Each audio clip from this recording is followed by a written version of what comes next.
Bonjour à tous, on commence cette revue de presse dans l'Hexagone avec des informations concernant le football français. Vendredi, un comité de crise a été créé pour essayer de trouver des solutions rapides suite à l'arrêt des compétitions. Un petit groupe dans lequel sont présents notamment Noël Le Graët, le président de la Fédération de football, mais aussi Nasser El Khelaifi, Jean-Michel Aulas ou encore Jacques-Henri Hérault. Mais certains clubs français n'ont pas vraiment apprécié ne pas être représentés et ont vécu la création de ce comité de crise comme une tentative de putsch selon l'équipe. Le journal parle d'un cabinet fantôme qui a tourné court et surtout mis en lumière des fractures du football français. Dans son édition du jour, le quotidien sportif revient aussi sur la carrière de Cavani à Paris, mais c'est bien du côté de l'Uruguay qu'on évoque son avenir avec le journal Ovation. D'après les informations du quotidien, un nouveau prétendant a fait son arrivée sur le dossier d'El Matador. Il s'agit de Boca Juniors, une destination qui ne déplairait pas à Cavani, lui qui avait déjà déclaré que l'équipe de Boca lui plaisait. Reste à savoir si le club argentin aura les moyens de s'offrir l'attaquant du PSG. En Italie, on parle Mercato et Juventus en couverture de la Gazzetta dello Sport.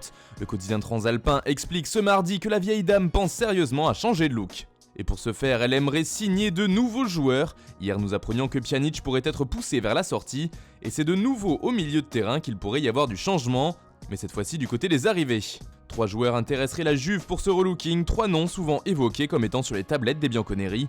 Paul Pogba d'abord, mais aussi Federico Chiesa de la Fiorentina et Sandro Tonali qui évolue à Brescia. On part maintenant en Angleterre où Rio Ferdinand fait les gros titres du Daily Mirror. L'ancien international anglais qui a notamment fait les beaux jours de Manchester United a donné son avis concernant la fin de saison un peu particulière à venir outre-Manche.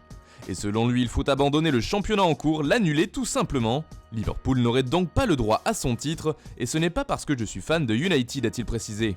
Autre information qui fait la une du Daily Mirror, les joueurs de Première Ligue seraient prêts à se révolter selon le journal, car ils sont contre le plan des présidents qui ferait jouer les rencontres à huis clos. Et ils l'ont d'ailleurs bien fait savoir au syndicat des joueurs professionnels en Angleterre, après que la Première Ligue et la Fédération anglaise ont affirmé que le fait de jouer dans des stades vides était une possibilité pour finir la saison. En Espagne, Francisco Trincao fait la une de Mundo Deportivo ce mardi. Le jeune portugais sera un joueur du Barça la saison prochaine et il s'est livré au journal catalan. Il explique notamment qu'il désire vraiment jouer avec Messi, mais ce qui nous intéresse aussi dans l'édition du jour de Mundo Deportivo, c'est l'information qui concerne le mercato Blaugrana.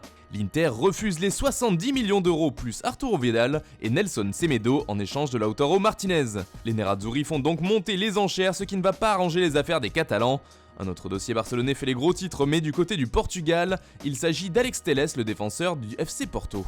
Celui-ci fait la une de Record car il pourrait rapporter gros à son club, sa clause libératoire étant estimée à 40 millions d'euros. Enfin, on termine ce tour de la presse toujours en Espagne avec le Real Madrid qui fait la une de Marca. Après cette crise sanitaire, la Casablanca va se chercher un nouveau numéro 9, écrit le journal ibérique. Car Zinedine Zidane n'a pas confiance en Mariano Ujovic et c'est Erling Haaland qui serait le favori parmi les différentes pistes madrilènes, notamment car faire venir Kylian Mbappé semble impossible pour l'instant. D'ailleurs, le média espagnol a fait un sondage sur son site internet et les 2 joueurs arrivent en tête, le français légèrement devant, mais avec la précision lorsque ce sera possible. Avec cette mention, il obtient tout de même 46% des votes contre 41% pour Haaland. Voilà, c'est tout pour ce matin. Bonne journée à tous, on se retrouve dès demain pour une nouvelle revue de presse sur Foot Mercato.